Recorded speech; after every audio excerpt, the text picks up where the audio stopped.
Sa gitna ng patuloy na pag-ulan dulot ng southwest monsoon o habagat, isinagawa ng mga tauhan ng Pilar Municipal Police Station ang tuloy-tuloy na pagmamatsyag sa mga binabahang lugar at mga tulay sa kanilang nasasakupan.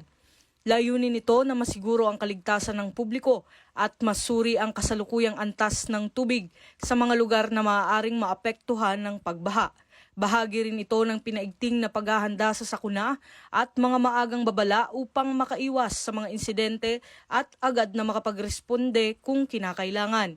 Nananatili rin ang mahigpit na koordinasyon ng Pilar Municipal Police Station sa mga opisyal ng barangay at iba pang ahensya para sa mabilis na pagkalap ng impormasyon at agarang pag-aksyon sakaling kailanganin.